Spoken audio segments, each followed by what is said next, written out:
আলহামদুলিল্লাহি রাব্বিল আলামিন ওয়াসসালাতু ওয়াসসালামু আলা আশরাফিল আমবিয়া ওয়া সাইয়্যিদুল মুরসালিন নবিয়িনা মুহাম্মদ ওয়া আলা আলিহি ওয়া আসহাবিহি আজমাইন।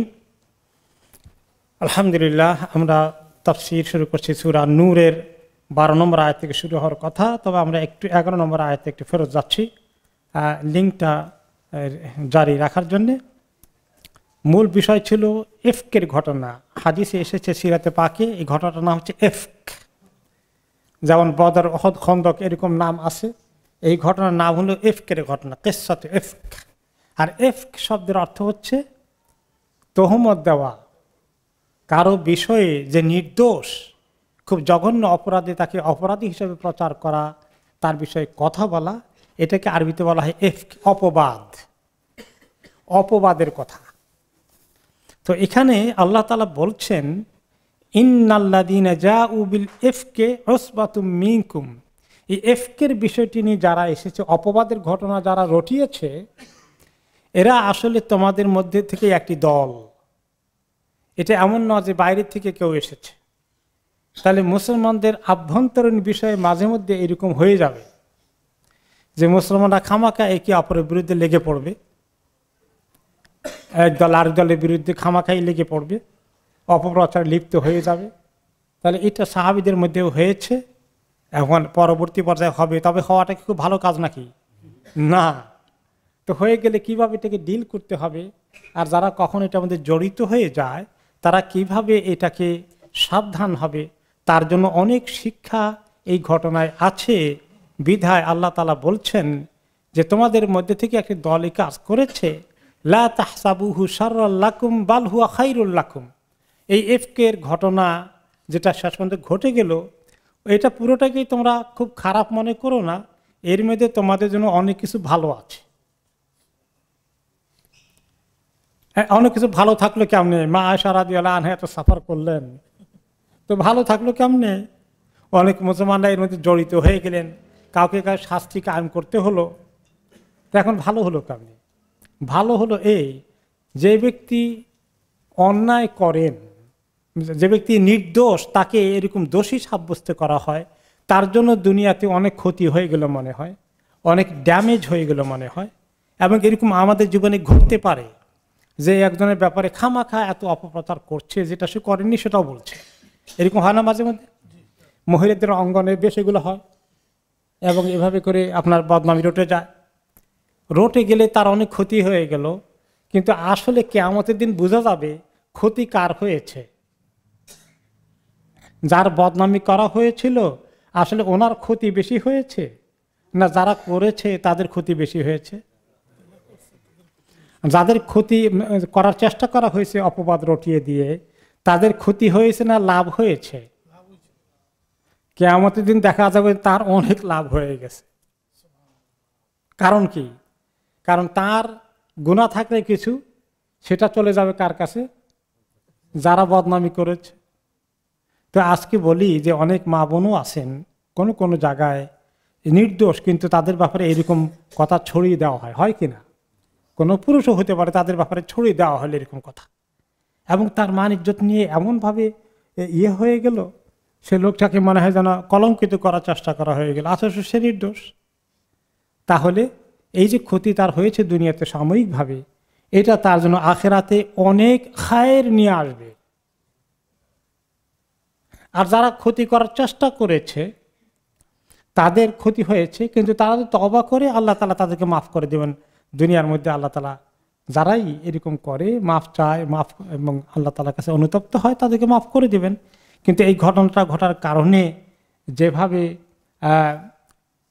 মা আয়েশা রাদিয়াল্লাহু আনহার পরবর্তী পর্যায়ে ঘটনা যখন চলে, তখন তো ওনার কষ্ট হয়েছে একটি মাস, কিন্তু পরে যখন এই ঘটনা নিয়ে কোরআনের আয়াত তেলাওয়াত হয়েছে, ওনার শান কি পরিমাণ আগের তুলনায় বেড়ে গিয়েছে শান। তো কাজে এবং এখানে অনেকগুলো শিক্ষা পাওয়া গেছে, যেটা আমাদের পর্যায়ে আমাদের জীবনে ঘটতে পারে, পারিবারিক জীবনে, ব্যক্তিগত জীবনে, সামাজিক জীবনে অনেক কিছু এই জাতীয় হতে পারে। আমরা কিভাবে এটাকে ডিল করব, যে আমরা না শুনে একজনে বলল আর আমি শুনেই সেটার ব্যাপারে শুরু করে দিলাম, এই যে অমুকের কথা শুনছো সে এটা করেছে। এখন এই কথা একজন থেকে আরেকজন এরকম কি পরিমাণ ছড়ায় বলেন তো? মানে ডজনে ডজনে, হাজারে হাজারে, শত শত লোকের কাছে পৌঁছে যাচ্ছে। এখন তো সোশ্যাল মিডিয়ার যুগ, খালি একটা টিপ দিলে হয়ে গেল, পৌঁছিয়ে দিচ্ছে। তো এইগুলো যে করে, এগুলো কত ক্ষতিকর, আল্লাহ তাআলা এই ব্যাপারে গাইড দিবেন পরে।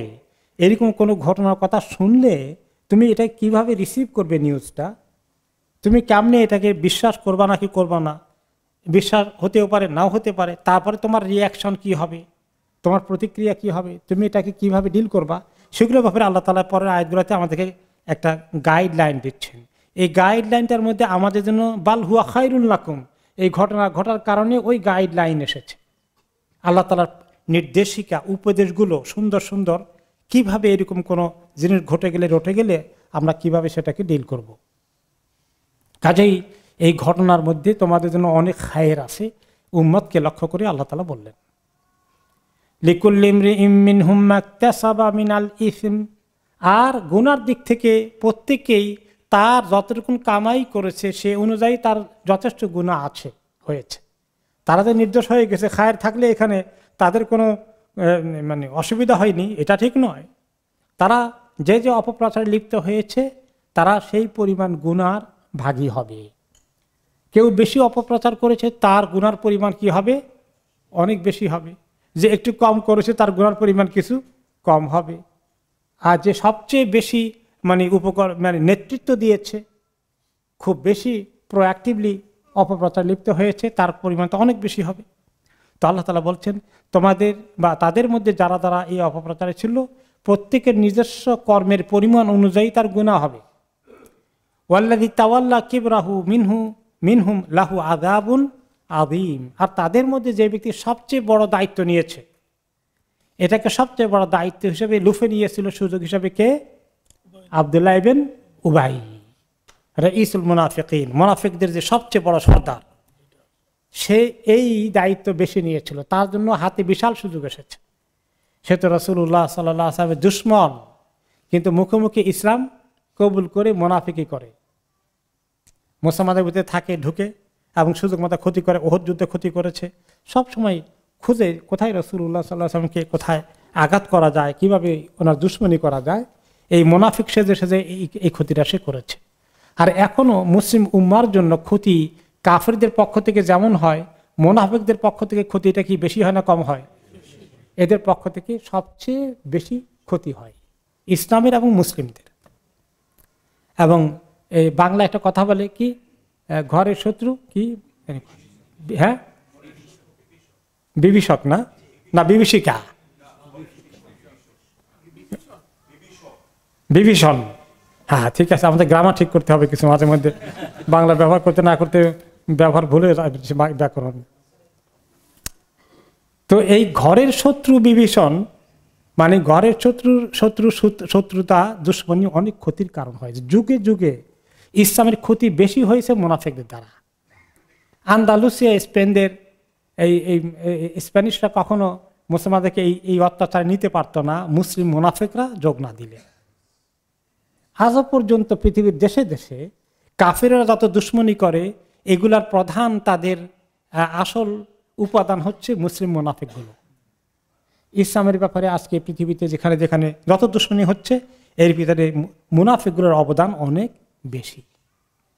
তো এই মুনাফিক ছিল সবচেয়ে বেশি আব্দুল্লাহ ইবনে উবাই। তার পশমটা, তার অংশটা, তার হিস্সাটা এই দুশ্মনীতে সবচেয়ে বেশি। এই জন্য রাসূলুল্লাহ সাল্লাল্লাহু আলাইহি সাল্লাম দোররা মারছেন তিনজনের। তারা তিনজনই আসলে ভালো মুসলিম ছিলেন, কিন্তু এখানে একটা মিস্টেক করে ফেলেছেন। আর আব্দুল্লাহ ইবনে উবাই যে সবচেয়ে বেশি অপপ্রচার করেছে, তাকে তিনি শাস্তি দেন নাই, কারণ তাকে শাস্তি দিলে ফিতনা আরো বাড়বে। মুনাফিকের দল তার একটা আছে, এটা নিয়ে অনেকে তিনি বলেন যে, তাছাড়া অনেক মুফাসসির বলেছেন যে তাকে শাস্তি না দেওয়ার কারণ হচ্ছে যে রাসূলুল্লাহ সাল্লাল্লাহু আলাইহি ওয়াসাল্লাম চেয়েছেন তার শাস্তি পুরোটাই আখিরাতে থাকুক। এত কষ্ট দিয়েছেন, দুনিয়াতে দিলে তো কিছু কমে যেতে পারে, এটাও কোনো কোনো মুফাসসির বলেছেন। আর 2 নম্বর হলো যে ফিতনা হয়ে যেতে পারে। তাকে বহু কেসে ধরা পড়েছে, রাসূলুল্লাহ সাল্লাল্লাহু আলাইহি ওয়াসাল্লাম তাকে শাস্তি দেননি, কারণ তখন আরব দেশে এরকম লোককে সবাই জানে তার সঙ্গে কিছু দুশমনী আছে, কিছু মুনাফিক কিছু করে, কিন্তু উপরে উপরে ঠিক আছে আপনি দেখায়, তো তাকে শাস্তি দিলে রিয়াকশনটা বেশি হবে, এই জন্য তিনি সেটা অ্যাভয়েড করেছেন। তার জন্য আল্লাহ তাআলার কাছে শাস্তি অপেক্ষা করছে। আল্লাহ নিজে বলছেন লাহু আযাবুন আযীম, তার জন্য বড় আযাব অপেক্ষা করছে। আর এই তিনজন যারা তিনি শাস্তি কার্যকরী করেছিলেন, এই তিনজনের ব্যাপারে দুনিয়াতে তাদের শাস্তি পাওয়ার কারণে আখিরাতে তারা আল্লাহ তাআলার কাছে নাজাত পেয়ে যেতে পারে। আখিরাতে আল্লাহ তাআলা তাদেরকে ছেড়ে দিবেন হয়তোবা, কিন্তু দুনিয়াতে তারা শাস্তি পাওয়ার কারণে তারা সিনসিয়ার তওবা করে ফেলে, তাহলে আখিরাতে তাদেরকে আল্লাহ শাস্তি দিবেন না। আর এই লোকটার জন্য শাস্তি রয়ে গেছে, সবটাই তার আখিরাতে জমা হয়ে আছে। এরপরের আয়াতে আমরা যাই যে আল্লাহ তাআলা এবার গাইডলাইন দিচ্ছেন যে তোমরা কিভাবে এই সমস্ত ঘটনা কোনো সময় ঘটলে তোমাদের সমাজে তোমরা কিভাবে জড়িত থাকবা, নাকি জড়িত থাকবা না, তোমাদের করণীয় কি। লাউলা ইয সামি'তুমুহু যান্নাল মুমিনুনা ওয়াল মুমিনাতু বিআনফুসিহিম খায়রা ওয়া ক্বালু হাযা ইফকুম মুবিন, যে তোমরা যখন শুনেছিলে এই ঘটনাটার কথা, এই রটনার কথা, ঘটনা আসলে নয়, এটা রটনা, যেটা রচনা করা হয়েছে একটি তহমতের ঘটনা, এটা যখন তোমরা শুনেছিলে, মোমেনরা পুরুষ এবং মহিলাগণ কেন তারা নিজেদের ব্যাপারে ভালো ধারণা পোষণ করলো না। মা আয়েশা রাদিয়াল্লাহু আনহা এবং সাহাবী সাফওয়ান ইবনে আল মুআত্তাল রাদিয়াল্লাহু আনহু, যিনি অনেক ভালো মাপের সাহাবী, এই দুজনকে নিয়েই তো তারা কলঙ্কের রটনা ঘটালো। তো কেন শোনা মাত্রই বললো না যে না, ওনারা তো আমরা এরকম কিছু দেখিনি, ওনাদের দ্বারা এটা হওয়া আসলে বিশ্বাস হয় না, এরকম একটা ধারণা তো দরকার ছিল, নাকি দরকার ছিল না? ছিল। আপনি একজন ভালো লোককে ভালো করে চিনেন, তার ব্যাপারে এরকম একটা ঘটনা চট করে একজনে বলে ফেললো, আর আপনি বলেন হ্যাঁ তাই নাকি, আপনি বিশ্বাস করা শুরু করে দিলেন, এটাকে ঠিক হলো না। ইনসাফের দাবি যে একজন মোমেনের ব্যাপারে যতক্ষণ পর্যন্ত আপনার কাছে কিছু প্রমাণ না এসেছে ততক্ষণ তাকে তার ব্যাপারে নির্দোষ মনে করা, আনটিল প্রুভেন গিলটি সে কি ইনোসেন্ট। এটা একটা কোরআনিক প্রিন্সিপাল, এই ইংলিশেও আছে, ইনোসেন্ট আনটিল প্রুভেন গিলটি। যতক্ষণ অপরাধ প্রমাণিত না হয়েছে ততক্ষণ একটা লোক কি নির্দোষ। একজনে, দুইজনে বা তিনজনে, পাঁচজনে, 10 জনেও বললো, সবাই বললে হয়ে গেল নাকি? তাহলে নিজেদের ব্যাপারে কেন ভালো ধারণা পোষণ করলে না? ওয়া ক্বালু হাযা ইফকুম মুবিন, কেন তারা বললো না শোনার সাথে সাথে না এটা একটা মনে হয় যেন জঘন্য ঘটনা বানানো হয়েছে, জঘন্য অপবাদের ব্যাপার নিয়ে আসা হয়েছে। এই কথা সঙ্গে সঙ্গে বলা উচিত ছিল মোমেনদের। মা আয়েশা রাদিয়াল্লাহু আনহা কোন মহিলা? তিনি কার ঘরে তিনি আছেন? কার বিবির কথা বলা হচ্ছে? মানুষের সাহস কত যে এমন এক নবী সাল্লাল্লাহু আলাইহি ওয়াসাল্লাম, যার চরিত্র, তার সঙ্গে যিনি আছেন, তাদের ব্যাপারে এরকম ধারণা পোষণ করা।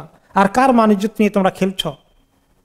একটু খেয়াল করলে না তোমরা মোমেন যারা বিশ্বাস করছে মুনাফিকগুলো করতে পারে, তোমরা মোমেনরা কি করে এগুলো বিশ্বাস করলে এবং কেউ কেউ জড়িত হয়ে গেলে? লাউলা জাউ আলাইহি বিআরবাতি শুহাদা, তারা, আমি তো আগে তো আল্লাহ বলে দিয়েছেন যে এরকম ঘটনা কেউ যদি বলে অমুককে দেখেছে, অমুকের সঙ্গে তার সঙ্গে কিছু তারা গুনার কাজ করেছে, তখন কয়জন সাক্ষী লাগবে? 4 জন, 3 জন, একজন কমাই দিয়েছেন 4 জন। একটু আগে এই সূরার মধ্যে গিয়েছে যে কোনো জেনার অপবাদ দিলে এইটা বলার জন্য, এই ব্যাপারে কমপ্লেন করার জন্য, এই ব্যাপারে কোনো ফয়সালা করার জন্য কমপক্ষে 4 জন লোক দেখবে সরেজমিনে, প্র্যাকটিক্যালি। তো তোমরা এরকম 4 জন সাক্ষী নিয়ে কেন আসনি? যারা এগুলা শুরু করেছে এই অপবাদ, এবং যারা এগুলা বিশ্বাস করেছে এবং তাদের কথা শুনে যারা প্রচার করেছে, তারা কেন 4 জন সাক্ষী কি তারা পেয়েছিল? মোটেই তো পায়নি। একজন সাক্ষী তো পায়নি, 2 জনও পায়নি, 3 জনও পায়নি, 4 জন তো দূরের কথা। না পাওয়া সত্ত্বে কি করি তোমরা কথা বিশ্বাস করলে আবার এটাকে প্রচার করছে? শুধু বিশ্বাস করে না, আবার তারা প্রচার করে। এই জন্য মদিনায় রটে গিয়েছিল, পুরো টক অফ দ্য টাউন হয়ে গিয়েছিল। فإذا لم يأتوا بالشهداء فأولئك عند الله هم الكاذبون। যারা এই কথা প্রচার করেছে, রটনা করেছে, তারা এই চারজন সাক্ষী ছাড়াই বিশ্বাস করেছে, আবার বলে বেরিয়েছে, এরা এখন আল্লাহর কাছে প্রমাণিত মিথ্যাবাদী। এবং এরকম প্রমাণিত মিথ্যাবাদী হয়ে গেলে তাদের সাক্ষ্য আর গ্রহণ করা যাবে না। কোনো জায়গায় কোনো কোর্টে কোনো কেসে সাক্ষী দিতে গেলে বলা হবে তোমরা মিথ্যা সাক্ষী দিয়েছিল, তোমাদের সাক্ষী নির্ভরযোগ্য নয়। ইসলামের এই ব্যাপারগুলো দেখেছেন, বিচার আচারের ক্ষেত্রে ইসলাম কি ধরনের কোর্টের মধ্যে। এই জন্য ইসলামিক কোর্টের কাজীর কাছে মিথ্যা সাক্ষী দিয়ে যাওয়ার কাজ এত সহজ না। সেখানে আল্লাহর কাছে তো আটকিবেই, আর কাজী দেখবেন যে এই লোকটা সমাজের মধ্যে সে কি ট্রাস্টওয়ার্দি না মিথ্যাবাদী, তার পরিচয় থাকবে। যদি কোনো সময় আল্লাহ তাআলা ইসলামী রাষ্ট্র দান করেন, সেখানে ইসলামী রাষ্ট্রের মধ্যে এগুলা সব রেজিস্টার থাকবে। যাদের এরকম কোনো ঘটনা ধরা পড়েছে তারা, তাদের লিস্টে কি থাকবে, ব্ল্যাক লিস্টেড। এরা কখনো কারো পক্ষে বিপক্ষে কোর্টে সাক্ষী দিতে পারবে না, তাদের সাক্ষী গ্রহণযোগ্য হবে না। অনেক সময় মিথ্যা সাক্ষী চলে আসে, তাই না? এবং আমাদের দেশে ছোটকালে দেখেছি ডিস্ট্রিক্ট কোর্টে, জজ কোর্টে, আপনার জেলা আদালতে মিথ্যা সাক্ষী দেওয়ার জন্য কি লাগে, খালি গাড়ি ভাড়া দিয়ে ট্রেনে করে নিয়ে যায়, আর শহরে হোটেলে একবেলা খাওয়াই দেয়, রেস্টুরেন্টে মিলে একবেলা খাওয়াই দেয়, মিথ্যা সাক্ষী দিয়ে চলে আসে। এইটা যে কত বড় অপরাধ। 14 নম্বর আয়াতে আল্লাহ তাআলা বলছেন, ওয়ালাউলা ফাদলুল্লাহি আলাইকুম ওয়া রাহমাতুহু ফিদ দুনিয়া ওয়াল আখিরাতি লামাসসাকুম ফীমা আফাদতুম ফীহি আযাবুন আযীম। এই আযাবুন আযীমের অর্থ হচ্ছে বড় আযাব। আব্দুল্লাহ ইবনে উবাইর কথা বলা হয়েছে, তার জন্য আখিরাতে কোন আযাব? বড় আযাব, আযাবুন আযীম। তো যারা সাহাবীদের মধ্যে 3 জন পাওয়া গিয়েছিল, যারা নিজেরাও এটার মধ্যে লিড করেছিল, তারাও অপপ্রচারের নেতৃত্ব দিয়েছিল বা ছড়িয়ে দিয়েছিল, তাদের ব্যাপারে আল্লাহ তাআলা এখন যেহেতু তাদেরকে দৌড়া মারা হয়েছে, তাদের ব্যাপারে আল্লাহ তাআলা বলছেন, ওয়ালাউলা ফাদলুল্লাহি আলাইকুম ওয়া রাহমাতুহু ফিদ দুনিয়া ওয়াল আখিরাহ, যদি না আল্লাহর বড় দান, ইহসান এবং তার রহমত তোমাদের প্রতি দুনিয়া আখিরাতে না হতো, তাহলে কি হতো জানো? তোমরা যে অন্যায় কাজ করেছিলে, লামাসসাকুম ফীমা আফাদতুম ফীহি আযাবুন আযীম, যে অপবাদের ঘটনায় তোমরা নিজেদেরকে জড়িত করেছিলে, এই বিষয়ে তোমাদের জন্য বড় আযাবের দরকার ছিল আখিরাতে। মানে আল্লাহ যেন তোমাদের কোনোদিন মাফ না করেন, এইরকম হওয়ার অবস্থা ছিল এই কাজ তোমরা করেছিলে। কিন্তু আল্লাহর রহমত দিয়ে, এই দুনিয়ার হালকা শাস্তি দিয়ে আল্লাহ তাআলা তোমাদেরকে বড় আযাব থেকে রক্ষা করলেন। তারপরে আব্দুল্লাহ ইবনে উবাইয়ের মতো বড় আযাব তোমাদের হওয়ার কথা ছিল। এরপরে আল্লাহ তাআলা আরো গাইড করছেন, শুধু ওনাদেরকে লক্ষ্য করে নয়, এইটা আমাদের জন্য গাইডলাইন আসছে। إذ تلقونه بألسنتكم وتقولون بأفواهكم ما ليس لكم به علم, যখন তোমরা রিসিভ করছিলে, গ্রহণ করছিলে, শুনছিলে, তোমাদের জবান দ্বারা একে একজনে বলে আরেকজনে শুনো, এবং সেই কথাকে আবার তোমরা প্রচার করো তোমাদের মুখ দিয়ে আরেক জায়গায় গিয়ে, ও শুনছে তার কথা, মা আয়েশার ব্যাপারে এই ঘটনা শুনে আসলাম। এইভাবে তোমরা বলতে থাকলে, মা লাইসা লাকুম বিহি ইলম, যার কোনো ইলম তোমাদের কাছে নেই, তোমরা সরেজমিনে দেখোনি, 4 জন সাক্ষীর কোনো প্রমাণও তোমাদের কাছে ছিল না, আর এই কথাকে তোমরা এইভাবে রটে নিলে, এইভাবে তোমরা কেমনে করতে পারলে?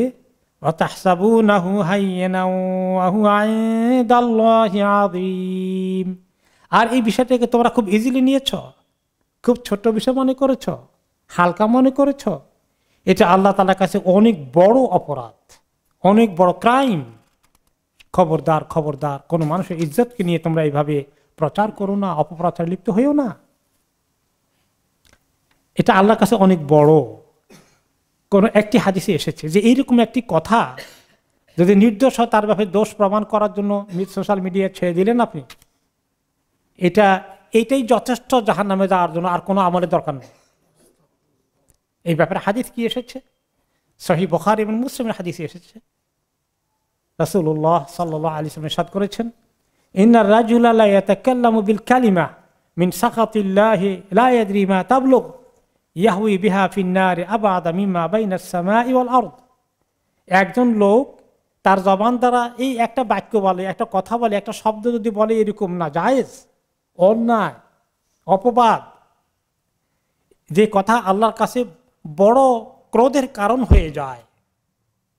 একটি কথা, একটি বাক্য আল্লাহর কাছে এমন সময় এমন ক্রোধের উদ্রেক করে, এমন তো রাগ গোসা আল্লাহ তাআলা তার প্রতি হয়ে যাবে একটি বাক্যের কারণে, একটি কথার কারণে, এবং সেটা যে তাকে কত খারাপ পর্যায়ে নিয়ে যাবে মানুষ অনেক সময় তা জানে না।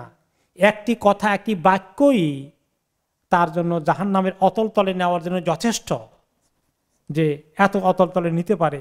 এখন জমিন থেকে আসমান পর্যন্ত যত দূরত্ব, জাহান্নামের গর্তের এত গভীর নিচে তাকে ফেলে দিতে পারে একটি অপবাদের কথা, একটি অন্যায় কথা। কাজে আমরা কথাবার্তা বলার ক্ষেত্রে অনেক সাবধান হওয়া লাগবে। আমরা যখন নিজেরা আত্মীয় স্বজনের ভিতরে কিছু অসুবিধা হয়, মানে কি বলা হয় এটাকে, বাদানুবাদ হয়, বিবাদ হয়, মনে কষ্টের কারণ হয়, একটু দুশ্মনী সৃষ্টি হয়ে যায়, আমাদের মাইন্ডে থাকে কখন সুযোগ পেলে তার ব্যাপারে একটা কথা ছেড়ে দেওয়া যায়। এই কথার যে নাহক হয়ে যায়, অন্যায় হয়ে যায়, তাহলে এই কথাই এই লোকটার জন্য জাহান্নামে যাওয়ার কারণ হয়ে যাবে, আর কোনো গুনার দরকার নেই। আল্লাহ তাআলা যদি আমাদেরকে এই সুমতি না দান করেন, আমরা কিভাবে কঠিন পরিস্থিতির দিকে চলে যাব আমরা খেয়াল করেছি। কয় কাজে সাবধান। আগের জামানার তুলনায় এখনকার জামানায় গুনার পরিমাণটা, এই জাতীয় অপবাদের ঘটনা ছড়িয়ে দেওয়ার সুযোগ বেশি এসেছে না কম এসেছে? অনেক বেশি। শুধু সোশ্যাল মিডিয়া একটা লাইক বা কি বলে একটা জিনিস ছেড়ে দেন, একটা লিঙ্ক দিয়ে দেন, খালাস, এটা আপনার জন্য সাক্ষী হয়ে থাকবে কিয়ামতের দিন আপনার বিরুদ্ধে। কাজে আমরা সাবধান হয়ে যাই। অধিকাংশ মানুষ জাহান্নামে যাবে কোন গুনার কারণে? জিহ্বার গুনার কারণে। রাসূলুল্লাহ সাল্লাল্লাহু আলাইহি ওয়াসাল্লাম এই জন্য জিহ্বাকে টেনে বের করে দেখালেন। সাহাবী মুআদকে বললেন, দেখো এই যে, তিনি বললেন, ইয়া রাসূলুল্লাহ, মূল জিনিস, সবচেয়ে জরুরি জিনিস কোনটা সেটা আমাকে বলবেন। তিনি কি বললেন, জরুরি জিনিস কি? এরকম করে জিহ্বা ধরলেন, ধরে টেনে বের করলেন, একটু হাত দিয়ে ধরলেন। সাহাবীরা যখন এই হাদিস বর্ণনা করেছেন, তারা এইভাবে টেনে বের করে দেখিয়েছেন। তিনি জিহ্বা ধরে বলেন, মুআদ, এইটা যে আছে, এটা কুফ আলাইকা হাদা, এটারে কন্ট্রোল করে রাখো, এটা কন্ট্রোল করে রাখো, ধরে রাখো, ধরে রাখো। তখন সাহাবী মুআদ কি বললেন, ইয়া রাসূলুল্লাহ, আমরা কত কথাই না বলি, গল্প গুজব, আড্ডায়, সোশ্যালাইজিং করতে গিয়ে কত কথাই বলি, প্রত্যেক কথার জন্য আল্লাহ তাআলার কাছে জবাব দেওয়া লাগবে? তিনি বললেন, থাকেলাত কা উম্মুকা ইয়া মুআদ, মুআদ, তোমার মা তোমাকে হারিয়ে ফেলুক। অর্থাৎ আরবরা কাউকে খুব ধ্বংসাত্মক জিনিস থেকে সাবধান করার জন্য এই কথাটা বলেন। তিনি ওনার জন্য বদদোয়া করেন নাই, সাবধান করার জন্য বললেন। জানো কি, অধিকাংশ মানুষ জাহান্নামে নিক্ষিপ্ত হবে তাদের জবানের কারণে। তারা বড় গুনাহ করে নাই, মদও খায় নাই, জিনা করে নাই, চুরি করে নাই, ডাকাতি করেনি, শুধু তারা হয়তো অনেক নেক আমল করেছে, নামাজ পড়েছে, রোজা রেখেছে, কোরআন তেলাওয়াত করেছে, তাসবিহাত করেছে, কিন্তু জবানটাকে তারা ব্যবহার করেছে মানুষের ক্ষতি করার জন্য। অন্যায় কথা, নাহক কথা, বদনামি, গীবত, চগলখড়ি, এগুলোর মধ্যে ব্যস্ত ছিল। অন্যের দোষ নিয়ে তারা সারাদিন চর্চা করেছে। আল্লাহ মাফ করুন। কত যে আমাদের কি কঠিন পরিস্থিতিতে পড়ে যাব, কত মুসলমানদের কত কঠিন পরিস্থিতিতে পড়ে যাবে এই গুনার কারণে। আল্লাহুম্মা আহদিনা সাদ্দিদনা, আল্লাহুম্মা ইন্না নাসআলুকাল হুদা ওয়াস সাদাদ। আল্লাহ আমাদেরকে হেদায়েত দেন আর আমাদেরকে সঠিক পথে টিকে রাখেন, সত্য কথার, হক কথা বলার তৌফিক দান করেন। অন্যায় কথা, এই সময় তহমত দেওয়ার কথা, এই সমস্ত কথা থেকে আল্লাহ আপনি আমাদেরকে হেফাজত করেন। এরপর আবার আল্লাহ তাআলা বলছেন, ওয়ালাউলা ইয সামি'তুমূহু কুলতুম মা ইয়াকুনু লানা আন নাতাকাল্লামা বিহাযা। তোমরা যখনই শুনেছিলে তখন কেন বললে না যে না, আমাদের এই কথা বলা ঠিক না, এই কথা আলোচনা করা মোটেই ঠিক হবে না, মোটেই ঠিক হবে না, এগুলো বন্ধ করো, এগুলো বলো না। সুবহানাক, হে আল্লাহ আপনি কত পবিত্র। হাযা বুহতানুন আযীম, এই কথাটা জঘন্য, অন্যায়, অপবাদ, বড় ধরনের অপবাদ। এরকম করে তোমরা কেন মন্তব্য করলে না? কেন বিশ্বাস করলে, শুনলে, প্রচার করলে বা চুপ করে থাকলে? এখনো নসিহত শেষ হয়নি। সব আমাদের জন্য নসিহত চলছে ওনাদের ঘটনা উপলক্ষে। ইয়াইদুকুমুল্লাহু আন তাউদু লিমিসলিহি আবাদান ইন কুনতুম মুমিনিন। আল্লাহ তাআলা তোমাদেরকে ওয়াজ করছেন, আল্লাহ তাআলা ওয়াজ করেন, খালি দুনিয়ার মানুষও ওয়াজ করে না। ওয়াজ শব্দের অর্থ কি? নসিহা করা, উপদেশ দেওয়া।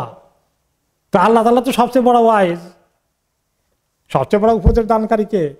আল্লাহ। তো মানুষও কিছু উপদেশ দিতে পারে, এই জন্য মানুষও ওয়াইজ। ওয়াইজ মানে এটা আরবি শব্দ, যিনি ওয়াজ করেন তাকে বলা হয় ওয়াইজ। তো ওয়াজ মানে কি? ওয়াজ শব্দের অর্থ কি? নসিহত করা। তো ইয়াইদুকুমুল্লাহ, আল্লাহ তোমাদেরকে ওয়াজ করেন, নসিহা করেন যে এইরকম ঘটনার দিকে কখনো তোমরা যেন আর এরকম ঘটনা যেন কখনো রিপিট না করো। খবরদার, খবরদার। আর কখনো যেন এরকম ঘটনা ঘটে না। শুধু ওনার ব্যাপারে না, কোনো ব্যক্তি, কোনো মুসলমানের ব্যাপারে, কোনো মানুষের ব্যাপারে অন্যায় অপবাদ তোমরা দিও না। তাহলে আমাদের জন্য নসিহত করা হচ্ছে না? ওই ঘটনা ঘটিয়ে মুসলিম উম্মাহকে এই সমস্ত খারাপ কাজ থেকে, নাপাক কাজ থেকে দূরে থাকার জন্য আল্লাহ তাআলা বলেন যে এর মধ্যে তোমাদের মুসলিম উম্মার জন্য খায়ের আছে। এই ঘটনা ঘটিয়ে সবাইকে সাবধান করবেন তিনি। একটা ঘটনা না ঘটলে শুধু আল্লাহ তাআলা নসিহত দিয়ে দিলে সবাই এত সিরিয়াসলি নিত না। ঘটনা ঘটেছে, কয়েকজনকে শাস্তি দেওয়া হয়েছে, এই বিষয়ে ওহী নাজিল হয়েছে, সেই প্রসঙ্গে আল্লাহ তাআলা কথা বলছেন, এই জন্য এটা অনেক মজবুত হয়ে আসছে এবং উম্মতের জন্য অনেক লেসন, অনেক শিক্ষা তাদের সামাজিক জীবনে এখান থেকে নেওয়া যাবে, পাওয়া যাবে এই ঘটনার কারণে। সেটাই হলো যে এর ভিতরে খায়ের কি আছে। তোমরা সত্যিকার মুমিন হও আর কখনো তোমরা এইরকম ঘটনার কেউ জড়িত হইও না। ওয়ায়ুবাইয়িনুল্লাহু লাকুমুল আয়াতি ওয়াল্লাহু আলিমুন হাকীম। আল্লাহ তাআলা তোমাদের জন্য আয়াতগুলোকে সুস্পষ্টভাবে বর্ণনা করেন, বয়ান করেন। আল্লাহ তাআলার কথাগুলোর মধ্যে কোনো অস্পষ্টতা নেই এবং তিনি কেন করেছেন, কি করতে হবে, রেমেডি কি, কিভাবে সংশোধন করতে হবে, এগুলো সব গাইডলাইনগুলো এখানে দিলেন। এক পরিষ্কার খোল্লম খোলা এবং খুব বেশি মানে ক্লিয়ার করে তিনি বলে দিয়েছেন আল্লাহু আলিমুন হাকিম। আর আল্লাহ তাআলা সব জানতা, সবচেয়ে বড় জ্ঞানী, আর তিনি সবচেয়ে বড় বুদ্ধিমান। যে কিভাবে কোন তরিকায় তোমাদেরকে শিখাতে হবে সেটা তিনি বলার জন্য তার চেয়ে বেশি জ্ঞানী আর কেউ নেই। সবচেয়ে সুন্দর কথা, জ্ঞানের কথা কোন জায়গায় আছে? আল্লাহর কাছে, কোরআনে। যেন খুতবার মধ্যে শুনেন, ফাইনে আহসানাল হাদিসে কিতাবুল্লাহ। সবচেয়ে সুন্দর কথা কোথায়? আল্লাহর কিতাবে, কোরআনের মধ্যে। তো এই আল্লাহ তাআলা যিনি সর্বজ্ঞানী, সবচেয়ে বড় জ্ঞানী, তিনি তোমাদেরকে এগুলো বলছেন। সবচেয়ে যিনি বড় বুদ্ধিমান এবং সবচেয়ে বড় বুদ্ধির যার কাছে রয়েছে, তিনি তোমাদেরকে এই নসিহতগুলো করলেন, সুন্দর সুন্দর আয়াত বলে বলে ব্যাখ্যা করে দিলেন, যাতে তোমরা সাবধান হও, সতর্ক হও, তোমাদের মুসলিম উম্মতের মধ্যে কখনো তোমরা এইরকম ঘটনা আর না ঘটে। আবার আল্লাহ তাআলা বলছেন যারা এই কাজ করেছে তাদের ব্যাপারে সাবধান করছেন। আবার 19 নম্বর আয়াতে, ইন্নাল্লাযীনা ইউহিব্বুনা তাশিআল ফাহিশাতু ফিল্লাযীনা আমানু লাহুম আযাবুন আলীম ফিদ দুনিয়া ওয়াল আখিরাহ। নিশ্চয়ই যারা পছন্দ করতে চায় যে দ্বীনের বিষয়ে, মানে ঈমানদারদের বিষয়ে, ফিল্লাযীনা আমানু, ঈমানদারদের বিষয়ে যারা ফাহিশা কথাবার্তা সমাজের মধ্যে গুজব রটিয়ে দিতে চায়, ছড়িয়ে দিতে চায়, এই কাজ যখন যে যুগে যুগে যখনই তারা করে, যেই করে, তাদের জন্য দুনিয়া এবং আখিরাতে আযাবুন আলীম রয়েছে, কঠিন শাস্তি রয়েছে। খবরদার, খবরদার ভাই বোনেরা, নারী পুরুষগণ, খবরদার কারো ব্যাপারে কোনো সময় চরিত্র নষ্ট জাতীয় কথা ছড়িয়ে দেওয়ার কাজ শুনেই বিশ্বাস করা, আবার চেক না করে, ঘটনা সত্যতা যাচাই না করে আবার বলে দেওয়া, সোশ্যাল মিডিয়া ছেড়ে দেওয়া, এইগুলো যেন আমরা না করি। খবরদার, খবরদার। আল্লাহ তাআলা সাবধান করছেন। এরা যারা করে, এই মুমিনদের ভিতরে এই অন্যায় কথা যারা রটিয়ে ছড়িয়ে দিতে চায়, তাদের জন্য দুনিয়া এবং আখিরাতে কঠিন শাস্তি আছে। আল্লাহু ইয়ালামু ওয়া আনতুম লা তা'লামুন। আল্লাহ তাআলা ভালো করে জানেন সবকিছু, আসল জ্ঞান তার কাছেই আছে, তোমরা অনেক কিছু জানো না, তিনি না দিলে তোমরা কিছুই জানতে না।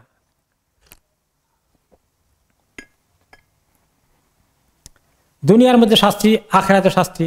যে সমস্ত সাহাবীদের ধরা পড়েছিল তাদেরকে শাস্তি দেওয়া হয়েছে, দুনিয়া পেয়ে গেছে। মুসলিম যদি সমাজ কোনো জায়গায় ইসলামী রাষ্ট্র গঠন হয় ঠিক মতো, সেখানে এভাবে শাস্তি দেওয়া হবে। আর যদি তারা তওবা করে, হয়তো দুনিয়ার শাস্তি পেয়ে সেটা শেষ হয়ে গেল। আর তওবা না করলে অথবা এই শাস্তি না পেলে আখিরাতে তাদের জন্য শাস্তি অবধারিত হয়ে থাকবে। 20 নম্বর আয়াতে আমরা যাই। তার আগে আরেকটি হাদিসে রাসূলুল্লাহ সাল্লাল্লাহু আলাইহি ওয়াসাল্লাম খুব সাবধান করেছেন, বিশেষ করে এই জাতীয় মানুষের মান ইজ্জত সংক্রান্ত কথাগুলোকে বেশি ছড়িয়ে দেওয়া। কি মানুষ দুশ্মনী উদ্ধার করার জন্য, আরেকজনকে অপমানিত করার জন্য এই কাজগুলো যে করে, এত খারাপ, এগুলো জঘন্য আল্লাহ তাআলার কাছে। নিজের জাহান্নামকে মানুষ ক্ষতিগ্রস্ত করে আরেকজনের একটু মান ইজ্জত নষ্ট করার জন্য, ঠিক কিনা? নিজের আখিরাতকে ক্ষতিগ্রস্ত করে। এই একটা কথা আছে, নিজের নাক কেটে পরের যাত্রা ভঙ্গ করে, এটা অবশ্যই একটা অনইসলামিক প্রবাদ। নিজের নাক কেটে অন্যের যাত্রা ভঙ্গ করে, এই কথার অর্থ কি? এটা প্রবাদ বাক্য বাংলায়, এটা আসে। হ্যাঁ, তার মানে আরেকজনের কষ্ট দেওয়ার জন্য আমার নাক কাটে, আমার নাক কাটার লোক তার চেহারা সামনে গেলে তার ভবিষ্যৎ অন্ধকার হবে। মানে ঘর থেকে বাইরে হলে খারাপ কিছু দেখলে আজকের দিনটা নাস্তি, যাত্রা নাস্তি হয়ে যাবে। পঞ্জিকা লেখছে না এরকম, যাত্রা নাস্তি হবে।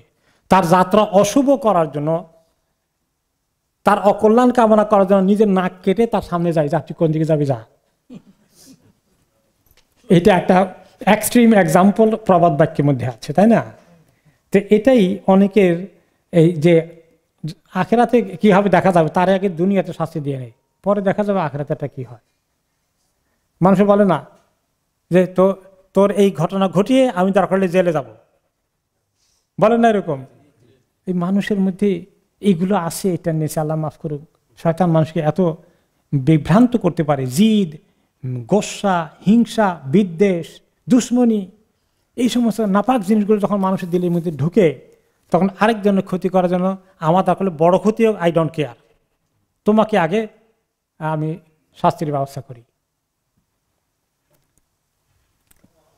আল্লাহ মাফ করুন। রাসূলুল্লাহ সাল্লাল্লাহু আলাইহি ওয়াসাল্লাম বিশেষ করে মানিজ্যতের বিষয় নিয়ে তিনি বলেছেন, লা তুযু ইবাদাল্লাহি ওয়ালা তুআইয়িরুহুম ওয়ালা তাতলুবু আওরাতিহিম, খবরদার তোমরা আল্লাহর বান্দাদেরকে এভাবে অপমানের ঘটনা সাজিয়ে কষ্ট দিও না। তাদের আইব দোষ ত্রুটি থাকলেও এটাকে খুঁজে খুঁজে বের করে করে প্রকাশ করে দিও না। তাদের কোথায় দোষ ত্রুটি আছে, তার বিরুদ্ধে কোন দোষ ত্রুটি নিয়ে মানুষের কাছে প্রচার করে ছেড়ে দেওয়া যায়, এগুলো করো না। এগুলো যদি করো ক্ষতি কি হবে জানো? ফাইনা মান তালাবা আওরাত আখিহিল মুসলিম, যে ব্যক্তি কোনো মুসলমান ব্যক্তির দোষ খুঁজে বের করে এবারে সোশ্যাল মিডিয়া ছেড়ে দিল, তালাবাল্লাহু আওরাতাহু হাত্তা ইয়াফতাহু ফি বাইতিহি, আল্লাহ তাআলা আখিরাতে শাস্তি দেওয়ার আগে দুনিয়াতেই তাকে শাস্তি দেবেন। সে ঘরের মধ্যে লুকিয়ে থাকলেও তার শাস্তির ব্যবস্থা আল্লাহ করবেন। দেখতে পেয়েছেন? মুসনাদ আহমদে হাদিসটি এসেছে। তাহলে অন্যের দুশ্মনী করার কাজ থেকে, হ্যাঁ, আপনার হক নষ্ট করেছে কেউ, হকের জন্য আপনি যদি কোনো ন্যায়সঙ্গত পন্থা থাকে সেটার ব্যবহার করতে পারেন, বিচার চাইতে পারেন, প্রতিবাদ করতে পারেন। কিন্তু আপনি যদি খালি তার মানিজ্যত নষ্ট করার দিকে উঠে পড়ে নামেন, তাহলে আপনার জন্যে আপনাকে অপমানিত করেই ছাড়বেন আল্লাহ তাআলা। আপনি ঘরের মধ্যে বন্দী হয়ে থাকলেও, বাইরে না বের হলেও আপনাকে আল্লাহ তাআলা অপমানিত করেই ছাড়বেন। সাবধান। আর এটা দুনিয়াতে সীমাবদ্ধ থাকবে না, এটা টান দিবে আখিরাতেও। আল্লাহ মাফ করুন।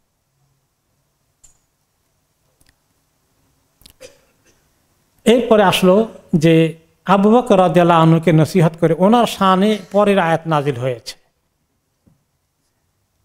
আবু বকর রাদিয়াল্লাহু তাআলা কসম করলেন যখন শুনলেন যে তারই খালাতো ভাই মিস্তাহ, যাকে সে মিসকিন অসহায় মানুষ, সে মানে একটু ইয়াং মানুষ কিন্তু মুসলিম, সত্যিকার ঈমান এনেছে, মক্কা থেকে হিজরত করে মদিনায় আসছে, তার ফ্যামিলি টামিলি কিচ্ছু নেই, বা তার বাপ নেই, তাকে লুক আফটার করেন, খাবার দাবার দেন কে? তার খালাতো ভাই আবু বকর রাদিয়াল্লাহু আনহু। তার বাড়িতে রাখেন, তাকে পালেন। আর সেই অন্যতম লিড করলো কার বিরুদ্ধে? আয়েশা রাদিয়াল্লাহু আনহার বিরুদ্ধে অপমান রটানোর কাজে তাকে পরে কোড়া মারা হয়েছে, দররা মারা হয়েছে। আবু বকর রাদিয়াল্লাহু আনহু কি বললেন, আল্লাহর কসম তোকে যা আমি এই পর্যন্ত সাহায্য করেছি সব বন্ধ করে দেবো, যা গেট লস্ট, তোমাকে আমি দেখভাল করবো না, খাইয়ে মর আর না খেয়ে মর। তো আল্লাহ তাআলা আবার এটা পছন্দ করেননি। এই শানে নজরুলে এই বিষয়ে আল্লাহ তাআলা পরে কোরআন আয়াত নাযিল করে আবু বকর রাদিয়াল্লাহু আনহু দৃষ্টি আকর্ষণ করছেন, এবং ওনার মতে যুগে যুগে যারা এরকম করবে, রাগ করে ভালো কাজ যেটা করছিল সেটা বন্ধ করে দিবে, যে এরকম অনেক হয়েছে। আপনি অনেককে দেশে টাকা পাঠিয়েছেন, তাই না? আপনার ভাতিজা আছে, ভাগিনা আছে, দেখা যায় আপনার এখন ডাকাতি করতে আসছে, আপনার ক্ষতি করছে, এরকম কিছু কিছু ঘটছে। তো এগুলো ক্ষেত্রে আপনি তো অনেক রাগ হয়ে সব বন্ধ করে দিবেন। তো এরকম যাতে না হয় আল্লাহ তাআলা বললেন, ওয়ালা ইয়াতালি উলুল ফাদলি মিনকুম ওয়াসআতি আন ইউতু উলিল কুরবা ওয়াল মাসাকিন ওয়াল মুহাজিরিন ফি সাবিলিল্লাহ। তোমরা কসম করে বলো না ওই লোকগুলো যারা, তোমরা একটু আল্লাহ তাআলা তোমাদেরকে অর্থনৈতিকভাবে সচ্ছল রেখেছেন, কাউকে সাহায্য করার পজিশনে আছো এবং তুমি করে যাচ্ছিলে, এরকম কোনো দুর্ঘটনার কারণে তোমার মনে কষ্ট এসে গেলে তুমি তোমার আত্মীয় স্বজন, মিসকিন, মুহাজির এই জাতীয় লোকদেরকে যে সাহায্য করে আসছিলে সেটা বন্ধ করে দেওয়ার জন্য কসম করো না, এই সিদ্ধান্ত নিও না। বরঞ্চ কি করো, ওয়ালিয়াফু ওয়ালিয়াসফাহু, তারা যেন মাফ করে দেয়, তারা যেন আবার তাদের সঙ্গে সম্পর্কটাকে সেই পর্যায়ে নিয়ে আসে, আগে যেভাবে ছিল, মনে কষ্ট দিয়ে দূরে সরিয়ে না দেয়, তারা যেন তাদেরকে সেই ইহসানের কাজ করা অব্যাহত রাখে, ক্ষমা করে দিয়ে তাদের এগুলাকে ভুলকে আর ইগনোর করে তাদেরকে সে কন্টিনিউ করুক। তোমরা যদি এটা করো তোমাদের অনেক উপকার হবে। আলা তুহিব্বুনা ইয়াগফিরাল্লাহু লাকুম, তোমরা কি চাও না যে আল্লাহ তোমাদেরকে মাফ করে দেবেন? তুমি যদি আল্লাহর কাছে সত্যি বড় ক্ষমা পেতে চাও, তাহলে এরা যারা তোমাকে কষ্ট দিয়েছে এদেরকে ক্ষমা করে দাও। তোমাকে অনেক কষ্ট দিয়েছে, মাফ করে দাও, তাহলে এই কারণে আল্লাহ তাআলা তোমাকে মাফ করে দেবেন। একটা সুন্দর কথা যে আমি যদি কষ্ট পেয়ে থাকি, আমি এখন প্রতিশোধ নিতে পারি, তার সঙ্গে সম্পর্ক আমি একেবারে সেভাবে রাখলাম না, তার সঙ্গে যাওয়া আসা ছিল অনেকটা ছেড়ে দিলাম, হ্যাঁ, তাকে দূরে সরিয়ে দিলাম, আমি দূরে চলে গেলাম, যা তার সঙ্গে আবার বনবে না, দরকার নাই, আর কোনো সম্পর্ক রাখবো না, সম্পর্ক কেটে ফেলবো, এইগুলো করা ঠিক নয়। আপনি কষ্ট পেয়েছেন ঠিক আছে, কিন্তু এই কষ্টটা তো বেকার যাবে না। কষ্ট কি বেকার যাবে? যে কষ্ট পান কারো কাছ থেকে, এই কষ্টের বিনিময়ে আল্লাহর কাছে অনেক পাওনা আছে কিনা? অনেক আছে। কাজে সেটা নষ্ট করে লাভ কি? কন্টিনিউ করো, মাফ করে দাও। আল্লাহু গফুরুর রহিম, আর আল্লাহ তাআলা অনেক ক্ষমাশীল, তিনি সহজেই মানুষকে ক্ষমা করে দিবেন যারা অন্যদেরকে ক্ষমা করে। ওকে, তো এটা আমরা মনে আছে যে হাসান বসরি রাহমাহুল্লাহর কথা মনে আছে? গত সপ্তাহে বলছিলাম নাকি না অন্য সময় বলেছিলাম, তাই না? হ্যাঁ, জুমার খুতবা সময় বলছে, রাইট রাইট।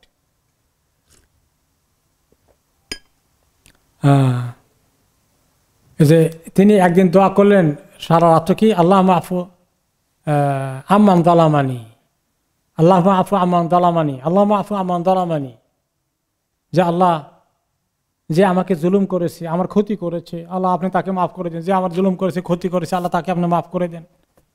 উনি অনেকক্ষণ পর্যন্ত দোয়া করলেন রাত্রে তাহাজ্জুদের সময় কোরআন পড়তে গিয়ে।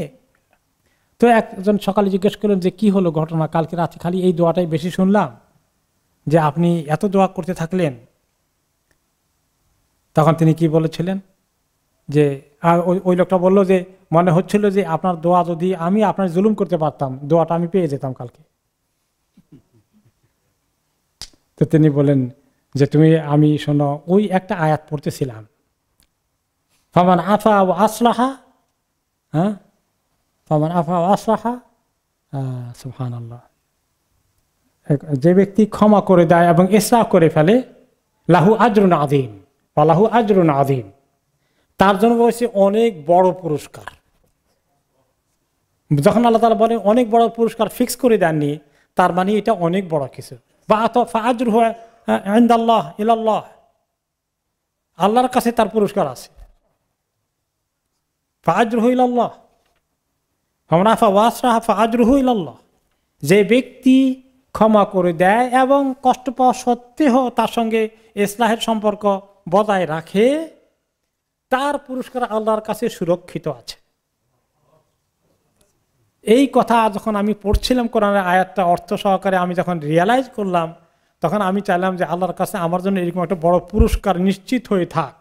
তো কাজে কেউ যদি কোনো সময় যখনই কেউ আমাকে কোনো কষ্ট দিয়ে থাকলে আমি তাকে মাফ করে দিই, তার জন্য দোয়া করি যে আল্লাহ তাকে মাফ করে দেন, তাকে মাফ করে দেন, তাকে মাফ করে দেন, আমি মাফ করে দিলাম। তাহলে সালফে সালেহিন জিন্দিগি থেকে আমাদের অনেক সুন্দর শিক্ষা আছে, তাই না? আর আমাদের কষ্ট এত লাগে যে আমাকে কষ্ট দিয়েছে আমরা ভুলতে পারি না, জীবনেও তাকে মাফ করব না সিদ্ধান্ত করে নেই, আল্লাহ মাফ করুক এই অবস্থা থেকে। এটা আমরা বঞ্চিত হওয়ার একটা বুদ্ধি শয়তান আমাদের মাথায় ঢুকিয়ে দেয়। আর আমাদেরকে যদি একটু বড় মনের পরিচয় দিয়ে আমরা ইগনোর করি, মাফ করে দেই, আর এটা নিয়ে এত মাথা ঘামাই না, তার সঙ্গে ইসলাহ করে ফেলি, সে আমাকে কষ্ট দিয়েছে আমি সেটা ভুলার চেষ্টা করি, তাহলে এটার জন্য অনেক বড় পাওনা আল্লাহর কাছে নিশ্চিত হয়ে আসে। আসলে জান্নাতে যাওয়ার জন্যে শুধু নামাজ, রোজা, হজ, যাকাত কাজে লাগবে? এই যে মানুষের সঙ্গে মানুষের সম্পর্ক, লেনদেন, উঠা বসা, কষ্ট দেওয়া, কষ্ট না দেওয়া, এগুলা কিন্তু আমলের দিক থেকে অনেক বড়। আর এগুলো, এই সুন্দর আচার ব্যবহার, মনের বড়ত্ব যাদের কাছে আছে, অনেককে ক্ষমা করে দেয় এবং প্রতিশোধ স্পৃহা হয় না, হিংসা ক্যারি করে না, এই লোকগুলোর আমল সবচেয়ে বেশি ভারী হবে নেকির পাল্লা। আফকালু ফি মিজানিল আবদ কি আল খুলুকুল হাসান, বান্দার নেক আমলের পাল্লাটা ভারী হবে। সব জিনিস যে আমল দিয়ে বেশি ভারী করবে সেটা হচ্ছে উত্তম আচার ব্যবহার, লেনদেন, মুআমালাত, সম্পর্ক রাখা না রাখার যে কাজটা। হাদিসে রাসূলুল্লাহ সাল্লাল্লাহু আলাইহি ওয়াসাল্লাম বলেছেন যে আকরাবুকুম আহাব্বুকুম ইলাইয়া আকরাবু মিনি মাজলিসান ইয়াউমুল কিয়ামা ওয়া হাসিনুকুম আখলাকা। তোমাদের মধ্যে যেই ব্যক্তির এইরকম সুন্দর আচার ব্যবহার আছে, কাউকে কষ্ট দেয় না, কষ্ট পেলে ক্ষমা করে দেয়, ওই লোকটা আমার সবচেয়ে কাছে, কিয়ামতের দিন আমার পাশে থাকবে, কাছে থাকবে, সবচেয়ে নৈকট্য অর্জন করবে। তার এইগুলো যদি আমরা আসলে মনে রাখতে পারতাম এবং এভাবে আমরা জীবন যাপন করতে পারতাম, তাহলে মুসলিম সমাজের মধ্যে আমাদের আত্মীয় স্বজন বা বিভিন্ন ব্যক্তি, সামাজিক ক্ষেত্রে আমাদের যে সমস্ত সমস্যাগুলো হয়, এগুলো কি এতগুলো হতো? তাহলে আমরা অনেক নিজেরা প্রশান্তি পেয়ে যেতাম, আর সমাজটাই কলুষিত না হয়ে অনেক সুন্দর পবিত্র সমাজ হয়ে যেত। আমরা এভাবে আমলের দিকে গুরুত্ব দেওয়া দরকার। অনেক সময় আমরা যারা অনেক দিনদার লোক, এবাদতে ঠিক আছে, কিন্তু এই সমস্ত ব্যাপারে অবস্থা কাহিল, এগুলো ক্ষেত্রে কোনো কম্প্রোমাইজ নেই, উল্টা দিকে আছি আমরা। কিন্তু এইটা ইবাদতের মধ্যে পাল্লা সবচেয়ে ভারী করে। এরপরে আল্লাহ তাআলা বলেন, ওয়ালাউলা ফাদলুল্লাহি আলাইকুম ওয়া রাহমাতুহু ওয়া আন্নাল্লাহা রাউফুর রহিম। আর যদি আল্লাহ তাআলার বড় ইহসান, বড় দয়া এবং রহমত তোমাদের প্রতি না হতো, তাহলে এই যে ঘটনা যারা ঘটিয়েছিলে, তোমাদের কিন্তু অনেক বড় কঠিন শাস্তি হয়ে যেত। যে অপরাধ তোমরা করেছ, এটা কোনো সোজা জিনিস না। নবীর ব্যাপারে, নবীর বিবির ব্যাপারে এত বড় সীমা লঙ্ঘন তোমরা করেছিলে, কোন জায়গায় তোমরা হাত দিয়েছিলে? কিন্তু আল্লাহ তাআলা আসলে অনেক রাউফ এবং রাহিম, অনেক দয়া মায়া করেন তোমাদেরকে, তিনি অনেক দয়ালু, যার ফলে তিনি রহমত দিয়ে তোমাদেরকে সেটা ক্ষমা করার জন্য আশিদররা মেরে ক্ষমা করে দিলেন, আর বাকিদেরকে সাবধান করে দিলেন, খবরদার তোমরা যেন আর কখনো এই জাতীয় কাজে কেউ লিপ্ত না হও। ইয়া আইয়ুহাল্লাযীনা আমানু লা তাত্তাবিউ খুতুওয়াতিশ শাইতান ওয়া মান ইয়াত্তাবি' খুতুওয়াতিশ শাইতানি ফাইন্নাহু ইয়া'মুরু বিল ফাহশাই ওয়াল মুনকার। ঈমানদারদেরকে আমাদেরকে নসিহত করছেন আল্লাহ তাআলা, হে ঈমানদারগণ, খবরদার শয়তানের পদক্ষেপগুলোকে তোমরা অনুসরণ করো না। এই সমস্ত কাজের পিছনে যে মানুষ বদনাম করে, আরেকজনের ব্যাপারে যে সোশ্যাল মিডিয়া ছেড়ে দেয়, এগুলোর জন্য তাকে খোঁচা দেয় কে? তাকে ওয়াসওয়াসা দেয় কে? শয়তান। শয়তান তো আমাদের দুশমন, চায় যে কিভাবে আমার আমলটা নষ্ট করে দিবে। আমাকে ব্যবহার করে আরেকজনের বিরুদ্ধে। তোমরা হে ঈমানদারগণ, শয়তানের এই সমস্ত পদক্ষেপগুলো যেগুলো তোমাদেরকে সাজেস্ট করে, ওয়াসওয়াসা দেয়, কুমন্ত্রণা দেয়, এগুলোকে অনুসরণ করো না, খবরদার। তোমার দিলে অনেক কষ্ট আসে, তোমার দিলে মনে হচ্ছে তার ব্যাপারে সাংঘাতিক আমি সারা দুনিয়া করে ফেলি, প্রচার করি, অপপ্রচার করি। তুমি করো না, তোমার ক্ষতি হয়ে যাবে। শয়তান, যে ব্যক্তি শয়তানের খতওয়াতগুলো, পদক্ষেপগুলো, সাজেশনগুলোকে অনুসরণ করে, শয়তান আসলে সাজেশন দেয়, পরামর্শ দেয়, ওয়াসওয়াসা দেয়, মানে অন্যায় কাজের,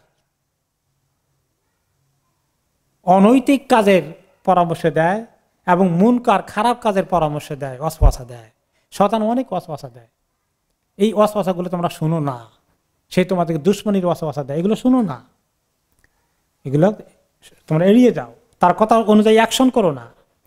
ওয়ালাউলা ফাদলুল্লাহি আলাইকুম ওয়া রাহমাতুহু মা যাকা মিনকুম মিন আহাদিন আবাদা, যদি না আল্লাহ তাআলার বড় দান, ইহসান, দয়া, মায়া তোমাদের প্রতি না হতো, তাহলে যে ঘটনা ঘটে গিয়েছিল, এইভাবে যদি তোমরা সবাই জড়িত হয়ে যেতে, তোমরা একজনও আর কখনো পবিত্রতা অর্জন করার সুযোগ থাকতো না। আল্লাহ দয়া মায়া করে তোমাদের তওবা কবুল করেছেন, না হলে এমন অপরাধ করেছো এটা আল্লাহ মাফ করার কথা না সহজে। নবীর শানে তোমরা এত বড় বেয়াদবি করেছো, কিন্তু আল্লাহ তাআলা দয়া মায়া করে সেটাও তোমাদেরকে ক্ষমা করে দিচ্ছেন। এই যে কিছু আশিদরা মেরে তারপরে তোমরা ক্ষমা পেয়ে যাচ্ছ। ওয়ালাকিন্নাল্লাহা ইউযাক্কি মান ইয়াশা, আর তোমাদের অনেকেই এটার মধ্যে পড়ো নাই, কিন্তু অনেক সাহাবী এটা শুনছেন, তারা এটার মধ্যে জড়িত হন নাই। সেটাও আল্লাহ তাআলা বলছেন যে আল্লাহ রহমত না হলে বাকি সবাই তোমরা পড়ে যাওয়ার কথা, যেভাবে ঘটনা সাজানো হয়েছিল। আল্লাহ রহমত ছিল যে তোমরা অনেকেই সেটার মধ্যে পড়োনি।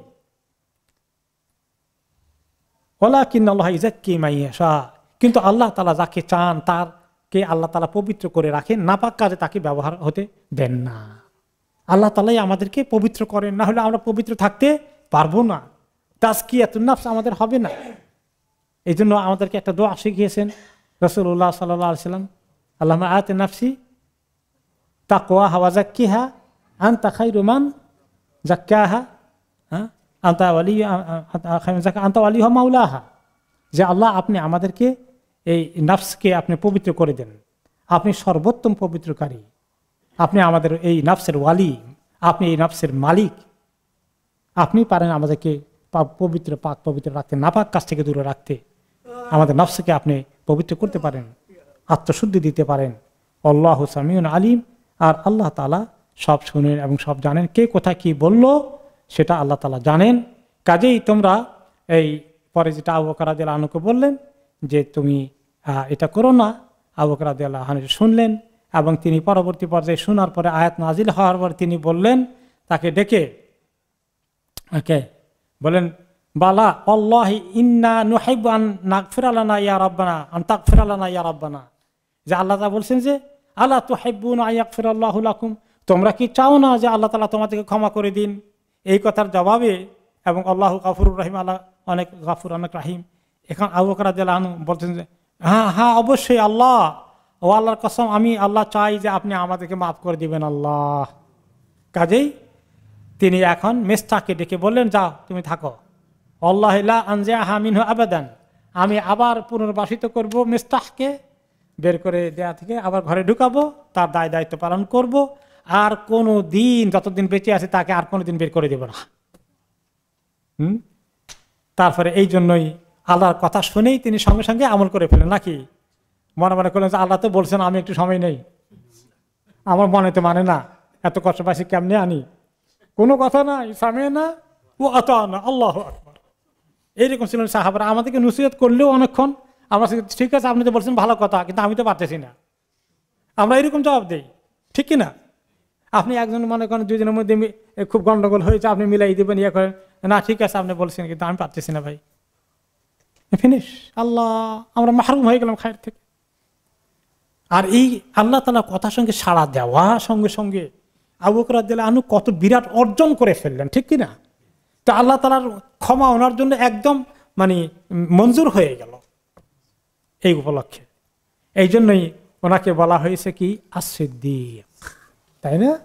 আল্লাহ বলছেন যা, আমার কোনো কথা আর নাই, আমি সঙ্গে সঙ্গে অ্যাকসেপ্ট করে ফেললাম, আল্লাহ তাআলার কথাকে গ্রহণ করে ফেললাম। ওকে ওকে তারপরে আল্লাহ তাআলা আরেকটু সাবধান করছেন যে তাদেরকে কি কি শাস্তি দেবেন, তাদের শাস্তির কথা আরেকটু আসছে, আমরা পরবর্তী পর্যায়ে সেটা শুনবো ইনশাআল্লাহ। আজকে আমরা এখানে শেষ করছি।